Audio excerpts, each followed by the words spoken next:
이제 다 같이 일어나셔서 영과 진리로 주일 예배를 하나님께 드리시겠습니다.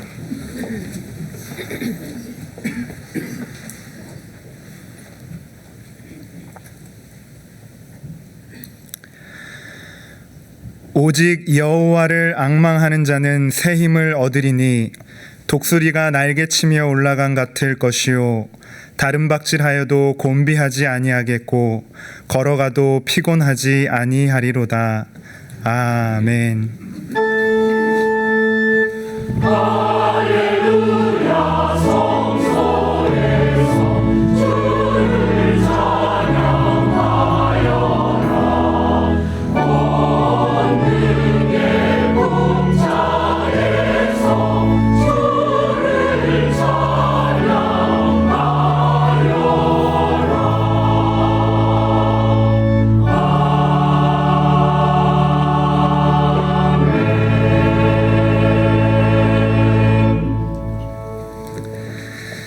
하나님 아버지, 깊은 어둠 가운데 있던 저희에게 주님의 빛을 비춰주시고 부활의 은총 가운데 살아가게 하시니 감사드립니다.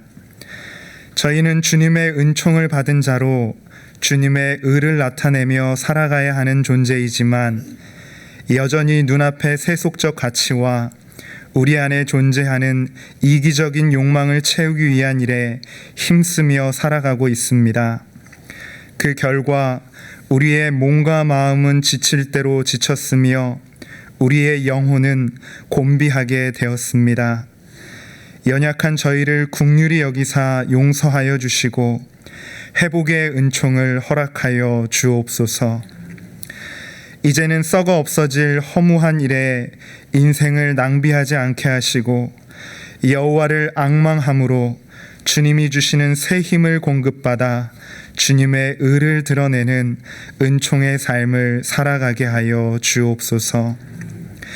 예수님의 이름으로 기도드리며 이제 우리 모두 주님께서 가르쳐 주신 기도를 감히 주님의 이름으로 담대히 드리오니 하늘에 계신 우리 아버지여, 이름이 거룩히 여김을 받으시오며 나라의 임하옵시며 뜻이 하늘에서 이룬 것 같이 땅에서도 이루어지이다. 오늘날 우리에게 일용할 양식을 주옵시고 우리가 우리에게 죄 지은 자를 사하여 준 것 같이 우리 죄를 사하여 주옵시고 우리를 시험에 들게 하지 마옵시고 다만 악에서 구하옵소서. 대개 나라와 권세와 영광이 아버지께 영원히 있사옵나이다. 아멘.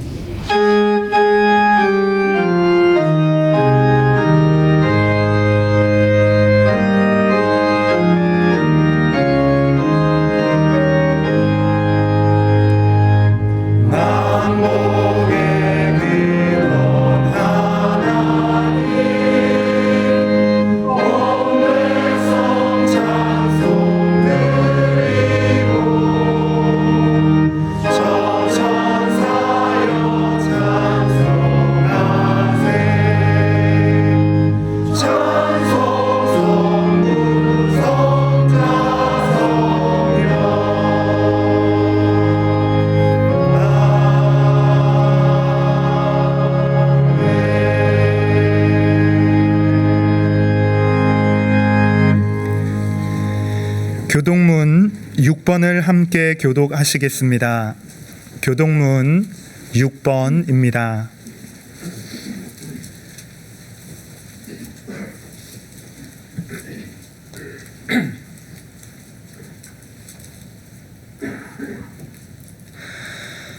여호와여 일어나옵소서. 하나님이여 손을 드옵소서. 가난한 자들을 잊지 마옵소서. 어찌하여 악인이 하나님을 멸시하여 그의 마음에 이르기를 주는 감찰하지 아니하리라 하나이까. 주께서는 보셨나이다. 주는 재앙과 원한을 감찰하시고 주의 손으로 갚으려 하시오니 외로운 자가 주를 의지하나이다. 주는 벌써부터 고아를 도우시는 이시니이다. 악인의 팔을 꺾으소서. 악한 자의 악을 더 이상 찾아낼 수 없을 때까지 찾으소서. 여호와께서는 영원 무궁하시고 왕이시니 이방 나라들이 주의 땅에서 멸망하였나이다. 여호와여, 주는 겸손한 자의 소원을 들으셨사오니 그들의 마음을 준비하시며 귀를 기울여 들으시고 고아와 압제당하는 자를 위하여 심판하사 세상에 속한 자가 다시는 위협하지 못하게 하시리이다. 아멘. 전능하사 천지를 만드신 하나님 아버지를 내가 믿사오며 그 외아들 우리 주 예수 그리스도를 믿사오니 이는 성령으로 잉태하사 동정녀 마리아에게 나시고 본디오 빌라도에게 고난을 받으사 십자가에 못 박혀 죽으시고 장사한 지 사흘 만에 죽은 자 가운데서 다시 살아나시며 하늘에 오르사 전능하신 하나님 우편에 앉아 계시다가 저리로서 산 자와 죽은 자를 심판하러 오시리라. 성령을 믿사오며 거룩한 공회와 성도가 서로 교통하는 것과 죄를 사하여 주시는 것과 몸이 다시 사는 것과 영원히 사는 것을 믿사옵나이다. 아멘.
사랑의 하나님 아버지, 부활 두 번째 주일을 맞이한 이 아침, 우리가 제대로 돌보지 못했음에도 앞다투어 피어나는 각양각색의 꽃들을 보면서 아버지께서 성실하게 일하심을 느끼며 찬양을 올려드립니다.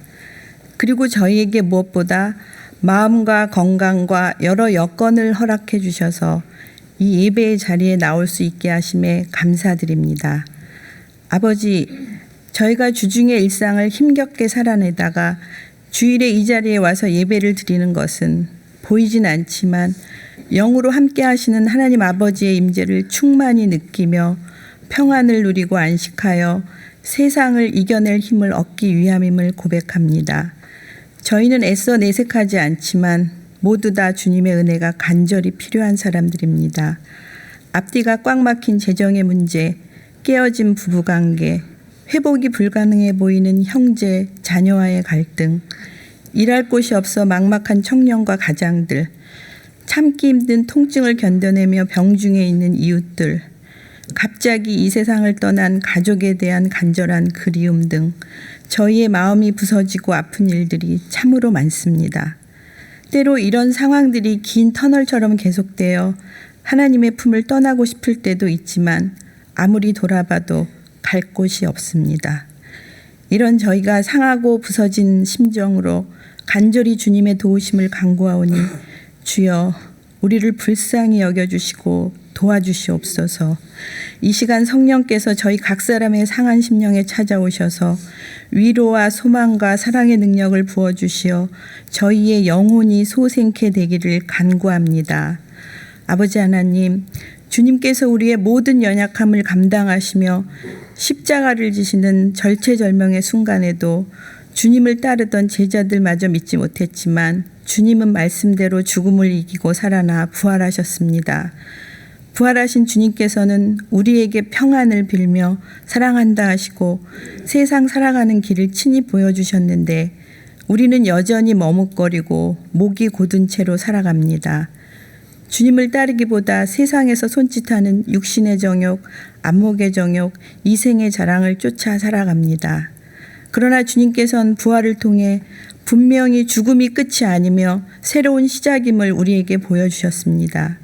그러한 주님의 모습을 보며 저희가 주님께로 속기 돌이켜서 세상에 물든 자아가 죽는 것을 두려워하지 않고 새롭게 태어날 수 있다는 용기를 갖게 하옵소서. 아버지, 저희는 정말 주님을 잘 믿고 따르며 살고 싶습니다. 그래서 이 세상을 떠나 땅끝에서 주님을 배울 때 그간 맺은 사랑의 열매를 가득 드리고 싶습니다. 저희의 바람이 이루어지기를 간구하오니 도와주시옵소서.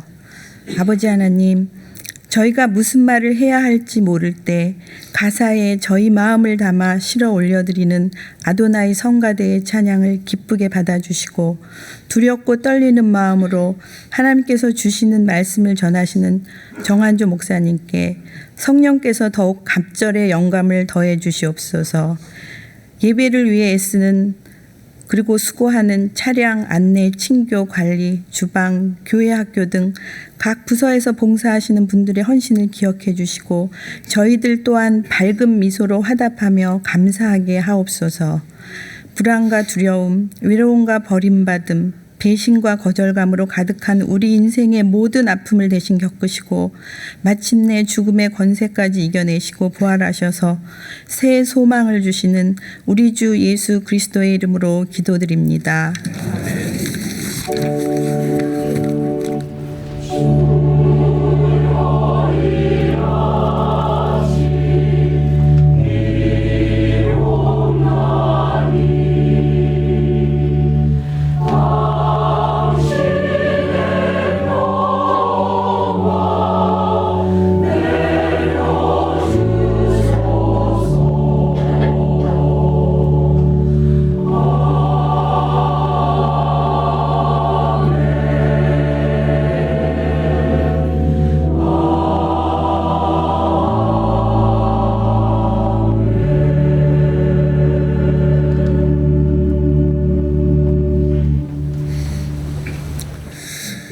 교회 소식을 알려드리겠습니다. 첫째 주일인 오늘은 우리 교우님들을 위해 홍보관 2층 양아진 선교사 전시실인 양아진 홀을 개방합니다. 상임위원회가 이번 주 목요일 오후 7시 30분에 성교기념관 한경직 홀에서 열립니다. 2023년 결산보고서 승인에 대한 공동의회 투표가 4월 28일 주일 오전 7시 30분부터 오후 5시 30분까지 진행됩니다. 한국전자투표 서비스에 따라 진행되며 휴대전화기와 홍보관 1층 친교실에 설치된 현장 투표소를 통해 참여하실 수 있습니다. 투표 대상자인 공동의회 개최일 3주 전을 기준으로 우리 교회에 등록된 지 6개월 지난 세례교인은 주중에 보내드린 문자를 참고하셔서 홈페이지 안내 및 공지의 교회에서에 게시된 2023년도 결산 감사 보고서 의결을 위한 공동의회를 숙지해 주시기 바라며 주보 삽지는 이에 대한 요약 자료입니다. 선거인 명부는 홍보관 3층 사무실과 1층 친교실에서 확인하실 수 있으며 수정 및 추가 사항은 21일 주일까지 담당 교역자와 사무국에 요청해 주시기 바랍니다. 교우님의 많은 관심과 참여 부탁드립니다. 교회학교 교사를 위한 상반기 교사학교가 창문을 열고 교회사 창문으로 바라보는 하나님 나라의 교사라는 주제로 4월 21일 주일 오후 3시 30분에 교육관 4층에서 열립니다. 기독연구원 느헤미야 교회사 교수 및 원장이신 배덕만 교수님의 강의로 진행되며 현 교사 외에 누구든지 참여하실 수 있습니다. 양아진 봉사자를 모집합니다. 양아진 외국인 선교사 묘원의 묘지기로서 사명을 감당하기 원하시는 교우님들은 봉사 신청서를 제출하시거나 홈페이지 신청 및 안내에서 신청해 주시기 바랍니다. 삼부 도미누스 성가대의 지휘자를 모집합니다. 음악을 전공한 세례교인으로서 성가대 지휘 유경험자를 기다립니다. 자세한 내용은 홈페이지 안내 및 공지의 교회에서란을 참고해 주시기 바랍니다. 4월 1일부터 이선영 목사가 교회학교 교역자로 사역을 시작했습니다.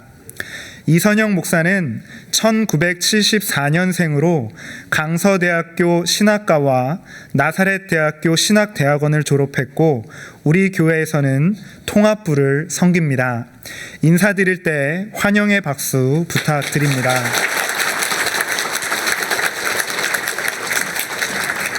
기타 봉사팀 모집 내용과 나머지 교회 소식은 주보를 참고해 주시기 바랍니다. 이제 지난주에 등록하신 분을 환영하도록 하겠습니다. 지난주에 등록하신 분은 현재 다른 공간에서 예배를 드리고 계십니다. 예배 드리는 자리에서 잠시 일어서 주시면 감사하겠습니다. 감사합니다. 다 같이 환영의 노래를 부르겠습니다.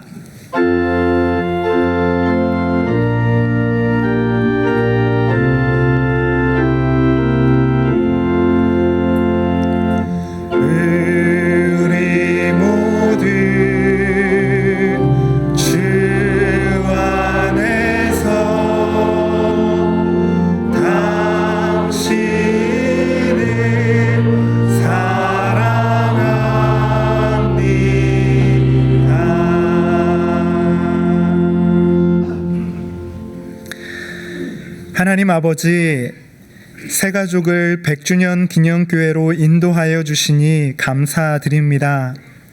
새가족을 주님의 자녀 삼아 주셨사오니 세속적 가치관 속에서 행하던 썩어 없어질 육체의 일을 버리고 부활의 생명 가운데 주님만을 목적 삼고 살아가게 하여 주옵소서.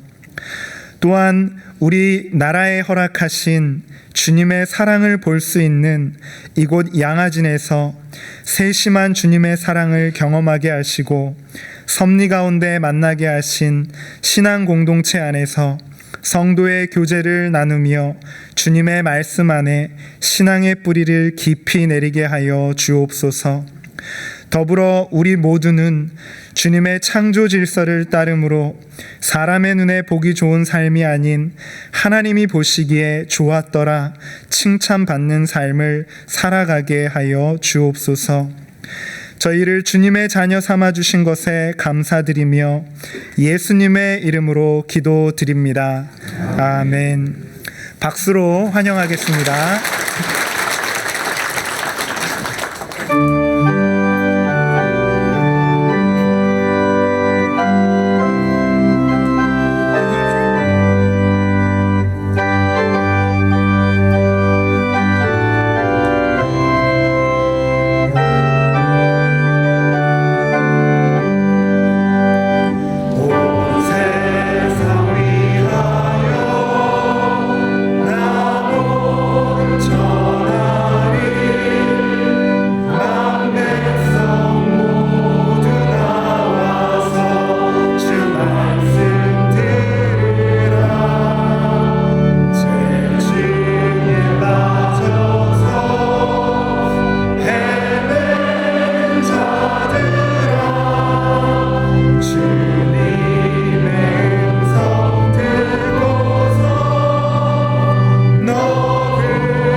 오늘 우리에게 주시는 하나님의 말씀은 누가복음 24장 18절에서 27절입니다. 신약 성경 140쪽입니다. 누가복음 24장 18절에서 27절입니다. 제가 봉독하겠습니다. 그 한 사람인 글로바라 하는 자가 대답하여 이르되 당신이 예루살렘에 체류하면서도 요즘 거기서 된 일을 혼자만 알지 못하느냐. 이르시되 무슨 일이냐. 이르되 나사렛 예수의 일이니 그는 하나님과 모든 백성 앞에서 말과 일에 능하신 선지자이거늘 우리 대제사장들과 관리들이 사형 판결에 넘겨주어 십자가에 못 박았느니라. 우리는 이 사람이 이스라엘을 속량할 자라고 바랐노라. 이뿐 아니라 이 일이 일어난 지가 사흘째요. 또한 우리 중에 어떤 여자들이 우리로 놀라게 하였으니 이는 그들이 새벽에 무덤에 갔다가 그의 시체는 보지 못하고 와서 그가 살아나셨다 하는 천사들의 나타남을 보았다 함이라. 또 우리와 함께한 자 중에 두어 사람이 무덤에 가 과연 여자들이 말한 바와 같음을 보았으나 예수는 보지 못하였느니라 하거늘 이르시되 미련하고 선지자들이 말한 모든 것을 마음에 더디 믿는 자들이여 그리스도가 이런 고난을 받고 자기의 영광에 들어가야 할 것이 아니냐 하시고 이에 모세와 모든 선지자의 글로 시작하여 모든 성경에 쓴 바 자기에 관한 것을 자세히 설명하시니라. 아멘.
2023년 AFC 아시안컵 축구대회가 카타르에서 지난 1월과 2월에 열렸습니다.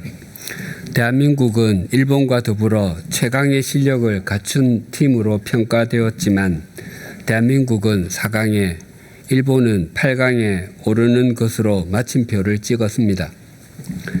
대한민국은 사우디아라비아와 16강에서 맞붙었습니다. 사우디의 감독은 이탈리아 출신의 로베르토 만치니였습니다.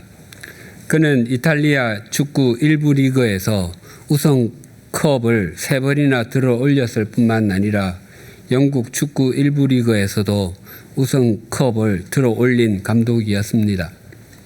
그의 연봉은 전 세계에서 가장 높아 360억 원이나 되었습니다. 당연히 사우디의 목표는 아시안컵 우승이었습니다. 사우디는 한국과의 16강전에서 1대0으로 이기고 있다가 후반전 추가 시간 종료 직전에 동점골을 허용하고 연장전을 거쳐서 승부차기를 했습니다. 사우디가 선축이었고 대한민국이 후축이었습니다. 두 팀의 1번과 2번 선수가 각각 골에 성공하여 2대2가 되었습니다. 하지만 사우디의 3번과 4번이 찬 공은 막혔고 대한민국은 3번까지 모두 골을 넣었습니다. 즉 2대3으로 대한민국이 앞서고 있었고 대한민국의 4번이 찰 차례가 되었습니다. 그때 굉장히 황당한 장면이 연출되었습니다. 사우디의 만치니 감독이 경기장 밖으로 나가버렸습니다. 만약 대한민국의 4번 선수가 실축하고 사우디의 5번 선수가 성공하면 3대3으로 동점이 되는 상황이었습니다. 또 대한민국의 5번 선수까지 실축하면 승리할 가능성도 있었습니다. 하지만 만치니 감독은 승부를 포기하고 경기장을 떠났습니다. 그 장면이 얼마나 황당했던지 해설자가 감독이 퇴근하나요? 라고 말했습니다. 후에 만치니 감독은 열심히 하려고 했던 선수에게 무슨 말을 해야 할지 몰라서 나갔다라고 말했지만 이해하기가 쉽지 않습니다. 감독은 그날의 경기와 선수들에 대해서 책임을 지는 사람입니다. 또한 감독에게는 자기 선수들을 훈련할 책임이 있는 것은 물론 최선을 다해 경기한 자기 선수들을 격려할 책임도 있습니다. 경기가 다 끝나지 않았음에도 자리를 뜬 것은 결코 책임 있는 행동이 아닙니다. 그가 그렇게 자리를 뜬 것은 지금까지의 경기 상황으로 볼 때 상대팀 두 선수 모두 실축하고 자국 선수는 골을 넣을 가능성이 없다고 생각했기 때문일 것입니다. 그 경기에 관한 한 벌어지고 있는 상황이 감독에게는 절망적이었던 것입니다. 또 다른 축구 경기에서 남은 시간은 5분, 추가 시간까지 해도 10분 정도밖에 남지 않은 상황에서 자국팀이 0대3으로 치고 있자 자국을 응원하는 사람들이 자리를 뜨는 것도 보았습니다. 그것은 지금까지의 경기 상황으로 볼 때 남은 5분 동안, 최대한 10분 동안 3골 이상을 넣을 가능성이 없다고 생각했기 때문일 것입니다.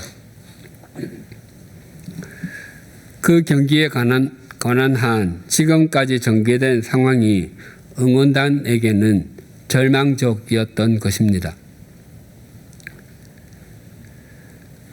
축구 경기에서 남은 시간은 10분밖에 없는데 경기 상황이 0대10이나 0대20으로 치고 있다면 남은 10분 동안 10골 또는 20골 이상을 넣어야 승리하게 되는데 승리에 대한 소망을 가질 수 있겠습니까? 또 야구는 9회 말 투아웃부터다라는 말이 있습니다. 경기가 아직 끝나지 않았으니 마지막까지 최선을 다하라는 의미입니다. 또한 경기와 인생에서 역전이 일어나기를 기대할 때 쓰이는 말이기도 합니다. 실제로 야구 경기에서 9회 초까지 한두 점 치고 있다가 9회 말에 안타나 홈런을 쳐서 경기를 뒤집는 경우도 꽤 있습니다.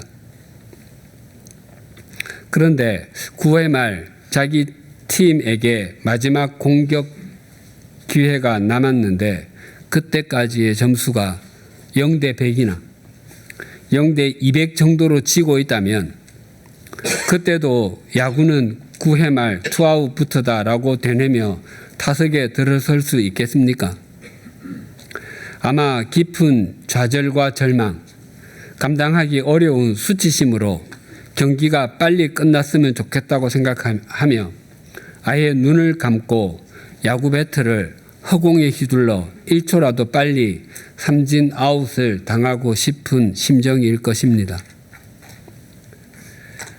오늘 본문에도 축구 경기가 10분밖에 남지 않았는데 점수로는 0대 50으로 지고 있는 듯하고 실제로 국가대표 간의 축구 경기에서 최대 점수 차는 31대 0이라고 합니다.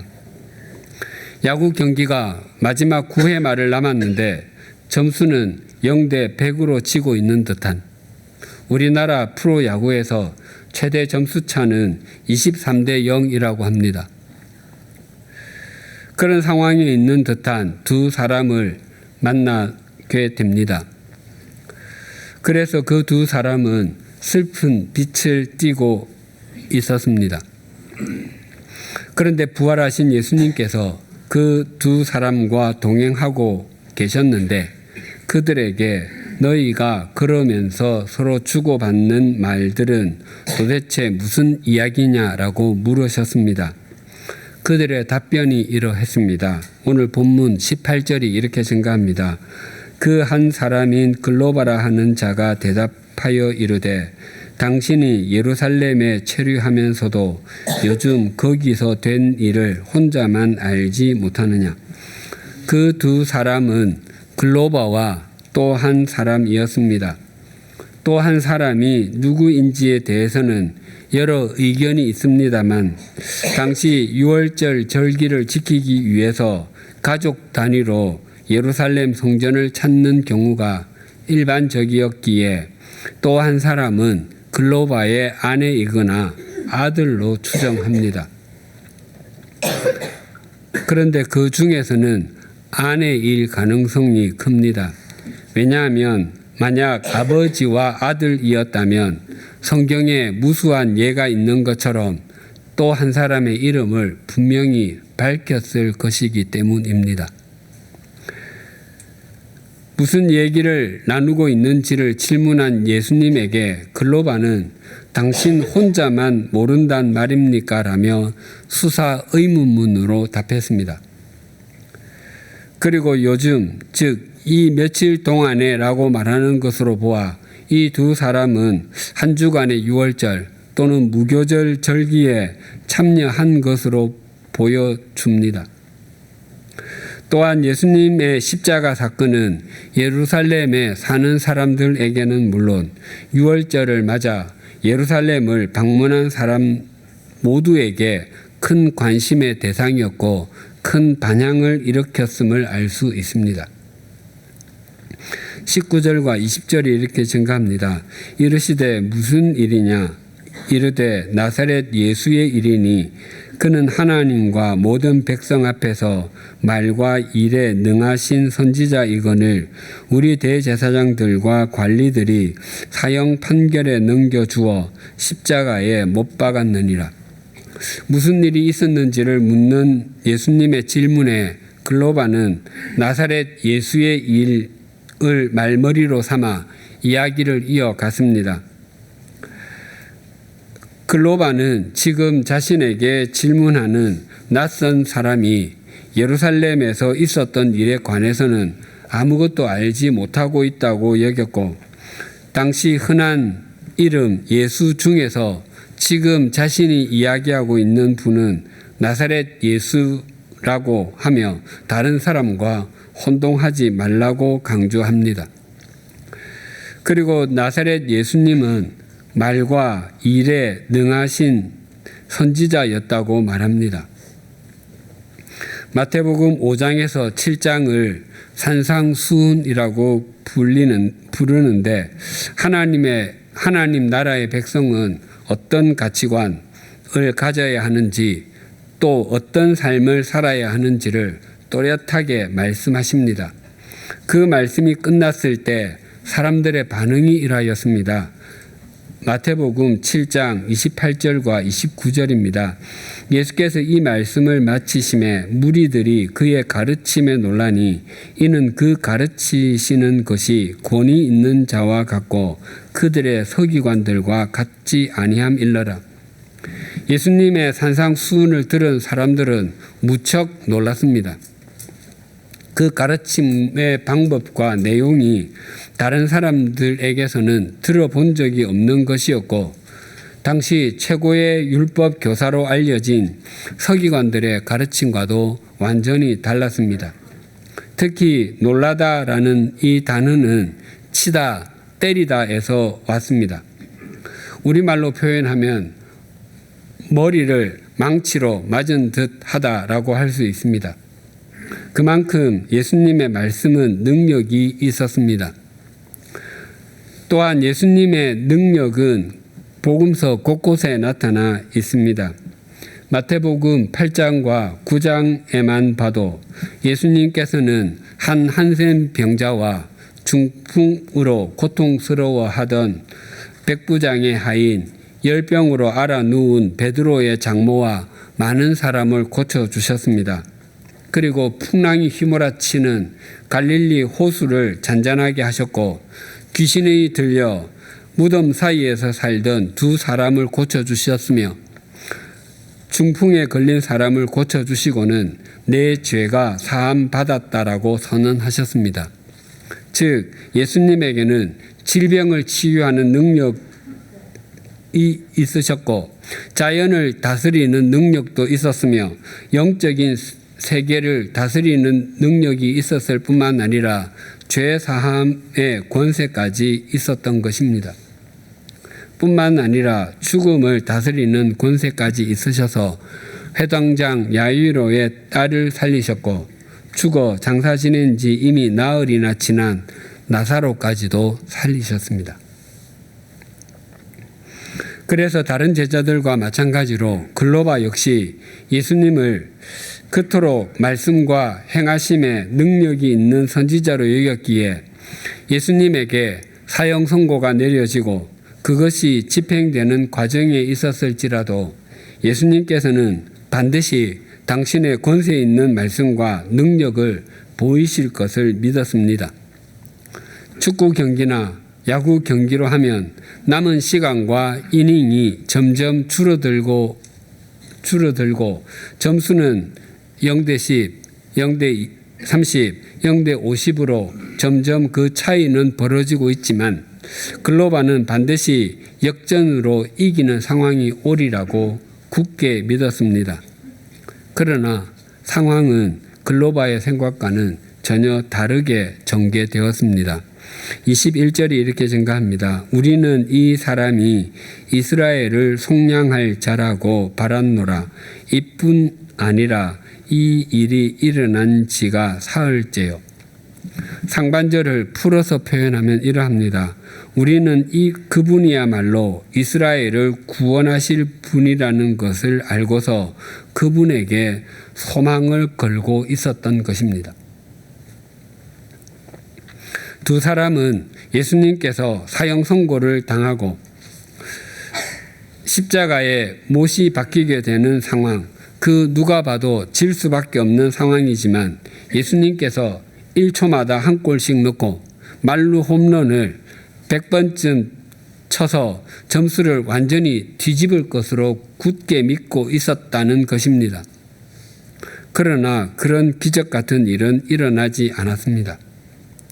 경기는 이미 3일 전에 끝이 났지만 역전 승리는 없었고 오히려 황당한 일이 있었다고 말합니다.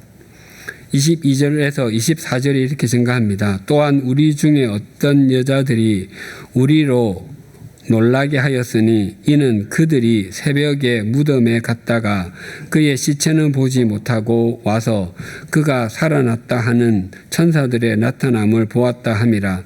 또 우리와 함께한 자 중에 두어 사람이 무덤에 가 과연 여자들이 말한 바와 같음을 보았으나 예수는 보지 못하였느니라 하거늘.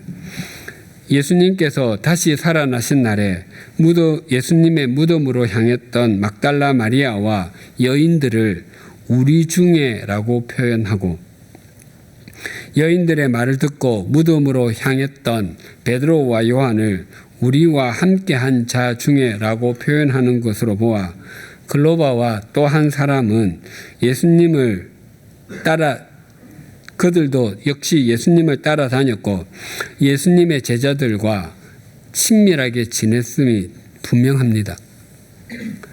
그러나 그 두 사람이 아무리 예수님을 가까이 따라다녔을지라도 또 예수님을 따르던 여인들과 예수님의 제자들과 아무리 친밀하게 지냈을지라도 그들의 생각과 삶, 믿음 속에는 다시 살아날 것이라고 하는 예수님의 말씀은 없었습니다. 지난번에도 말씀드린 바와 같이 그 두 사람은 엠마오라 하는 마을로 가면서 예수님에 대해서 격렬하게 토론했습니다. 그러나 그들은 예수님을 2인칭이 아니라 3인칭으로만, 또한 예수님을 현재형이 아니라 과거형으로만 말했습니다. 예수님께서는 엠마오로 향하는 그 두 사람과 동행하고 계셨습니다. 하지만 그들에게 예수님은 3인칭으로만 존재했고 과거형으로만 존재했습니다. 그것은 그 두 사람이 우리는 이 사람이 이스라엘을 속량할 자라고 바란노라라고 예수님을 자기들의 생각 속에 가두어 버렸기 때문입니다. 그래서 그들에게 예수님은 말과 일에 능하신 선지자였었는지는 몰라도 세상 죄를 지고 가는 하나님의 어린 양은 아니었고 구원자도 아니었습니다. 엠마오 마을로 가던 두 사람의 말을 들은 예수님께서는 깊이 탄식하시며 이렇게 말씀하셨습니다. 25절과 26절이 이렇게 증가합니다. 이르시되 미련하고 선지자들이 말한 모든 것을 마음에 더디 믿는 자들이여, 그리스도가 이런 고난을 받고 자기의 영광에 들어가야 할 것이 아니냐 하시고, 25절에 우리말 성경에는 번역되지 않았지만 헬라어 성경에는 격렬한 탄식의 감정을 표현하는 감탄사 오로 시작합니다. 그리고 미련하고 마음에 더디 믿는다는 것은 불신앙에 대한 강한 유감과 안타까움을 표현하는 것입니다. 예수님께서는 지금 말씀하시는 것처럼 이전에도 반복해서 말씀하셨습니다. 누가복음 18장 32절에서 34절입니다. 인자가 이방인들에게 넘겨져 희롱을 당하고 능욕을 당하고 침뱉음을 당하겠으며 그들은 채찍질하고 그를 죽일 것이나 그는 3일 만에 살아나리라 하되, 제자들이 이것을 하나도 깨닫지 못하였으니 그 말씀이 감추었으므로 그들이 그 이르신 바를 알지 못하였더라. 예수님께서는 당신의 고난과 죽으심, 부활에 대해서 반복해서 말씀하셨음에도 제자들은 당신께서 그렇게 말씀하셔도 우리에게는 우리 나름대로의 생각이 있습니다라고 받아들였던 것입니다. 제자들에게는 자신이 자신에게 하는 소리가 너무 커서 예수님의 말씀이 들리지 않았던 것입니다. 그러나 제자들이 자신이 자신에게 한 아우성은 욕망의 소리였고 세속적 가치관의 소리였습니다. 우리도 우리에게 하는 소리가 크면 클수록 주님의 말씀의 소리가 들리지 않습니다. 설령 들렸다 할지라도 그것은 한 귀로 듣고 한 귀로 흘려버리는 것과 같아서 아무것도 남아있지 않게 됩니다. 예수님께서는 이 두 사람의 모습에 탄식으로 끝내지 않으셨습니다. 27절이 이렇게 증가합니다. 이에 모세와 모든 선지자의 글로 시작하여 모든 성경에 쓴 바 자기에 관한 것을 자세히 설명하시니라. 우리는 구약 성경을 분류할 때 모세오경, 즉 창세기에서 신명기, 역사서, 여호수아에서 에스더, 시가서, 욥기부터 아가서, 그리고 선지서, 이사야에서 말라기 등 네 부분으로 분류합니다. 반면에 히브리어 성경은 토라, 즉 율법서라 불리는 모세오경과 느비임, 예언서라고 불리는 선지서, 그리고 케투빔이라고 불리는 성문서인데 시편, 잠언, 욥기에서 시작해서 다니엘, 에스라, 느헤미야, 역대기 등 세 부분으로 나뉩니다. 그래서 모세는 모세오경을 의미하고 선지자의 글은 예언서 모두를 의미하며 모든 성경은 성문서, 케투빔을 의미합니다. 그래서 예수님께서는 구약 전체에 나타난 오실 그리스도, 예수님 자신에 대해서 말씀하셨습니다. 예수님께서는 두 사람에게 이런 말씀을 하셨을 것입니다. 미가 5장 2절입니다. 베들레헴 에브라다야, 너는 유다 족속 중에 작을지라도 이스라엘을 다스릴 자가 내게서 내게로 나올 것이라. 그의 근본은 상고에 영원에 있느니라. 말라기 3장 1절 상반절입니다. 만군의 여호와가 이르노라. 보라, 내가 내 사자를 보내리니 그가 내 앞에서 길을 준비할 것이요. 이사야 7장 14절 하반절입니다. 보라, 처녀가 잉태하여 아들을 낳을 것이요 그의 이름을 임마누엘이라 하리라. 스가랴 9장 9절 하반절입니다. 보라, 내 왕이 내게 임하시나니 그는 공의로우시며 구원을 베푸시며 겸손하여서 나귀를 타시나니 나귀의 작은 것 곧 나귀 새끼니라. 그리고 이사야 53장 4절과 5절입니다. 그는 실로 우리의 질고를 지고 우리의 슬픔을 당하였거늘 우리는 생각하기를 그는 징벌을 받아 하나님께 맞으며 고난을 당한다 하였노라. 그가 찔림은 우리의 허물 때문이요 그가 상함은 우리의 죄악 때문이라. 그가 징계를 받음으로 우리는 평화를 누리고 그가 채찍에 맞음으로 우리는 나음을 받았도다. 부활하신 예수님께서는 구약 성경에 이런 말씀들을 통해서 자신의 메시아 되심을 설명해 주셨을 것입니다. 이 말씀을 들은 두 사람은 엠마오 마을의 집에서 만찬을 나눌 때 이렇게 고백했습니다. 24장 32절입니다. 그들이 서로 말하되 길에서 우리에게 말씀하시고 우리에게 성경을 풀어주실 때에 우리 속에서 마음이 뜨겁지 아니하더냐 하고, 예수님께서 길에서 성경의 뜻을 자세히 풀어주실 때 두 사람의 마음이 뜨겁게 감동되었던 것입니다. 사도행전에 의하면 사도 바울의 3차 전도 여행은 약 4년 동안 지속되었는데 그 중에 3년은 에베소에서 보냈습니다. 바울이 에베소에 도착하기 전에 알렉산드리아 출신의 아볼로가 먼저 도착했는데 그는 언변이 뛰어났고 성경, 당시에는 신약 성경이 없었으므로 구약 성경입니다. 성경에도 능통하였습니다.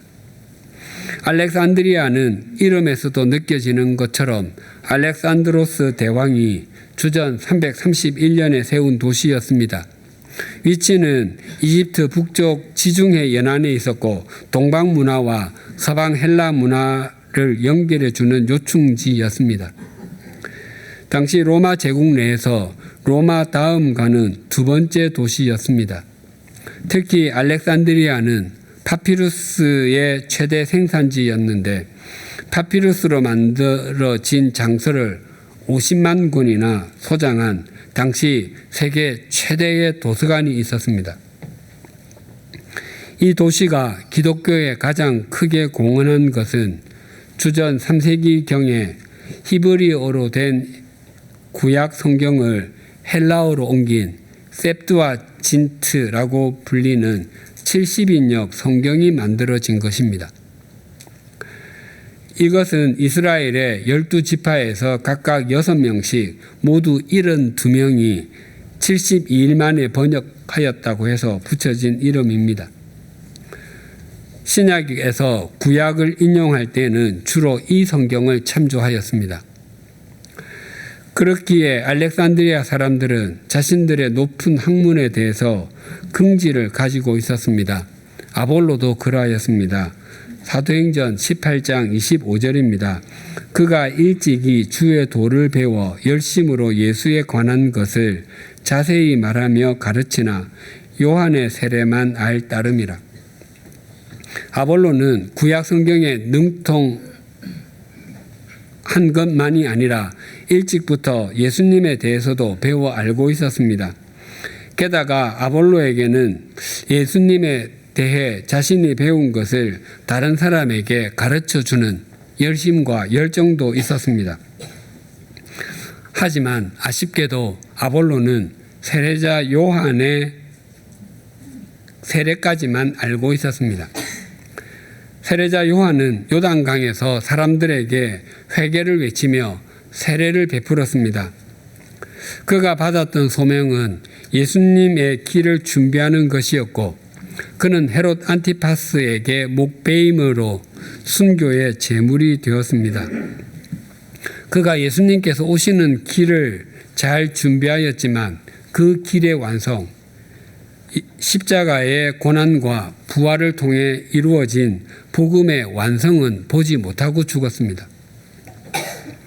그가 죽은 후에 그를 따르던 제자 중에서 여러 도시에서 예수님을 전한 사람들이 있었습니다. 하지만 그들도 예수님의 구원의 완성을 보지 못하기는 마찬가지였습니다. 그러므로 그들이 전한 예수 그리스도의 복음은 복음의 부분이었고 온전한 복음은 아니었습니다. 아볼로는 그런 사람들로부터 배운 복음을 그것이 복음의 전부인 줄 알고 다른 사람들에게 전했던 것입니다. 그럼에도 아볼로는 굉장히 뛰어난 사람이었습니다. 사도 바울이 고린도 교회에 편지를 보낼 때 교회 내에 소위 사색 당파가 있었습니다. 그것은 고린도 교회 사람들이 각각 나는 바울에게, 나는 아볼로에게, 나는 게바에게, 나는 그리스도에게 속한 자다라고 말했습니다. 바울에게 속한 사람들은 바울이 고린도 교회를 창립한 사역자니까 그에게 속한다고 했을 것이고 게바 즉 베드로에게 속한 사람들은 누가 뭐래도 예수님의 수제자는 베드로야 라고 말했을 것입니다. 그리스도에게 속한 사람들은 당신네가 이쪽 저쪽으로 나뉘어서 싸우니까 우리는 그리스도만 섬기겠습니다 라고 말했을 것입니다. 그런데 아볼로에게 속한 사람들이 생긴 것은 약간 의외입니다. 바울이 고린도 교회를 시작하고 1년 6개월 정도 지난 후에 아볼로가 그 사역을 이어받았습니다. 그런데 아볼로가 말씀을 아주 잘 전하는 것입니다. 그래서 사람들이 교회에서는 뭐가 중요한디 목회자는 은혜를 끼쳐야지 라고 하면서 아볼로에게 속한 사람들이 생겼을 것입니다. 그런데 처음에 아볼로에게 손길을 내밀어 준 사람이 있었습니다. 사도행전 18장 26절입니다. 그가 회당에서 담대히 말하기를 시작하거늘 브리스길라와 아굴라가 듣고 데려다가 하나님의 도를 더 정확하게 풀어 이르더라. 아볼로가 전하는 말씀을 브리스길라와 아굴라 부부가 들어보니 부족한 것이 있었습니다. 구약 성경에 대해서는 잘 알고 있었지만 예수 그리스도의 십자가의 고난과 죽으심, 부활에 대해서는 알지 못하고 있었던 것입니다. 그래서 그를 자기 집으로 데려가서 하나님의 도를 더 정확하게 풀어 주었습니다. 그래서 그가 사도 바울에 이어서 고린도 교회에서 신실한 주님의 통로로 쓰임을 받았음은 물론 여러 지역에서 복음의 증인이 되었습니다. 엠마오 마을로 가는 두 사람은 절망과 공포, 좌절과 슬픔으로 가득하여 한없이 슬픈 빛을 띠고 있었습니다. 그것은 자기들이 생각했던 대로 예수님께서 역전의 승리를 이루지 않았다고 여겼기 때문입니다. 그래서 자신들의 인생 경기가 0대 50으로, 믿음의 경기가 0대 100으로 졌다고 생각했습니다. 그러나 예수님께서는 당신께서 말씀하신 대로 죽음에서 살아나심으로 영원히 승리하는 골든 골을 이미 넣으셨고 영원히 역전하는 말루 홈런을 날리셨습니다. 그 사실을 성경으로 자세히 설명해 주셨습니다. 그렇게 영원한 골든 골을 넣으시고 영원한 말루 홈런을 날리신 예수 그리스도께서 지금 우리와 함께하고 계십니다. 그 주님을 향해 창문을 여십시다. 또한 세상에서의 덧없는 승부에 인생을 걸지 마십시다. 세상에서의 승리를 수백 번 얻는다고 할지라도 그 승리가 예수 그리스도에게 연결되지 않으면 결국 패배자로 전락하기 때문입니다. 그러나 우리가 부활하신 예수님을 향해 창문을 열고 주님의 말씀에 순종하여 살아간다면 예수 그리스도 안에서 우리는 이미 승리자가 되었습니다. 왜냐하면 승리하신 예수 그리스도께서 언제나 우리와 함께 하시기 때문입니다. 기도하시겠습니다.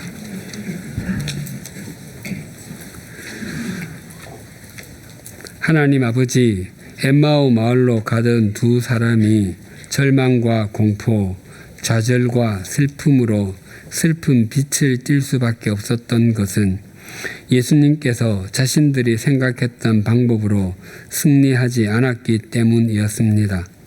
아니, 그들은 자신들과 예수 그리스도는 완전히 패배했다고 여기고 있었습니다. 그러나 예수님께서는 구약 성경에서 말씀하시고 당신께서도 말씀하신 대로 죽음에서 다시 살아나심으로 영원한 골든 골을 넣으셨고 영원한 말로 홈런을 날리셨습니다. 주님을 믿는 우리가 이 사실을 잊지 않으므로 승리자로 살아가게 하여 주시옵소서. 세상에서 우리가 실패하는 것 같고 패배한 것처럼 보일지라도 주님 안에서 이미 승리했음을 잘 새기게 하여 주시옵소서. 날마다 그 주님을 향하여 창문을 열게 하여 주시옵소서. 하나님 아버지, 이제 사흘 후면 제22대 국회의원 선거가 있습니다. 국회는 대한민국의 입법기관이고 국회의원이 된다는 것은 국가를 위한 또한 국민을 위한 법을 만들어가는 사람이 되는 것입니다. 바라옵나니 새롭게 국회의원으로 되실 분들이 합리적이게 하시고 상식적이게 하시며 바른 분별력을 가진 분들이게 하여 주시옵소서. 특별히 법을 세워갈 때에 이기적이고 특정한 소수의 사람만을 위한 법을 세우는 사람들이 아니라 보편 타당한 법을 세우는 사람들, 현재는 물론이고 우리 사회의 미래에 유익한 법을 세울 사람들이 세워지게 하여 주시옵소서. 특히 다음 세대가 더 잘 살 수 있는 법을 세워가게 하여 주시옵소서.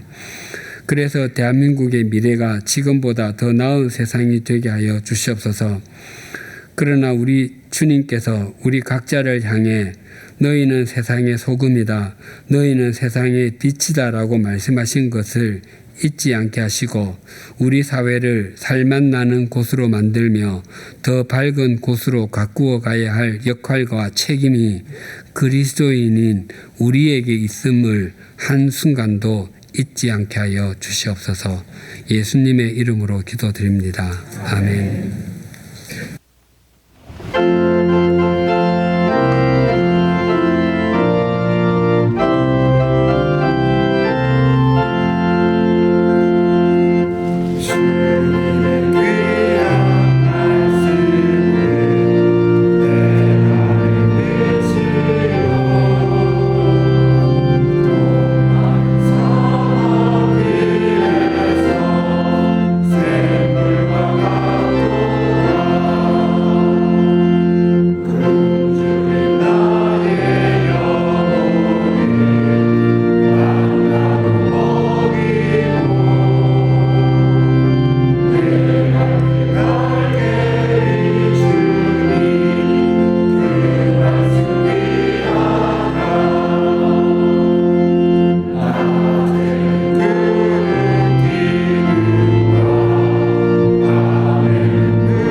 하나님 아버지, 하나님은 우리와 늘 동행하시며 말씀하고 계시지만 우리는 제한적인 자기 생각에 갇혀 있습니다. 그래서 마치 엠마오로 가던 제자와 같이 또 예수님의 죽으심과 부활에 대해 반복하여 들었음에도 그 의미를 이해하지 못했던 제자들과 같이 예수님을 3인칭으로 또 과거형으로 여기며 살아가는 잘못을 저지르고 있습니다. 우리 안에 요동치는 욕망과 세속적 가치의 소리가 너무 크기 때문임을 고백합니다. 저희의 무지와 아둔함을 불쌍히 여겨 주옵소서. 이제 주님을 향한 창문을 열어 욕망과 세속적 가치관을 버리게 하시고 우리의 심령 가운데 말씀하고 계신 주님의 소리에 귀 기울이며 살아가게 하여 주옵소서. 이 시간 마음을 담아 예물 드립니다. 예물이 사용되는 곳에 주님만이 온전히 드러나게 하옵소서. 예수님의 이름으로 봉헌기도 드립니다. 아멘. 주위에 계신 분들과 인사 나누시겠습니다.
우리 주 예수 그리스도의 은혜와 하나님 아버지의 사랑과 성령님의 교통하심이 주님을 향해 창문을 열고 주님의 말씀에 순종하며 살아감으로 주님과 더불어 영원한 승리자로 살아가기를 소망하고 결단하는 주님의 사람들과 100주년 기념 교회 위에 지금으로부터 영원토록 함께 해 주시기를 간절히 축원하옵나이다. 아멘.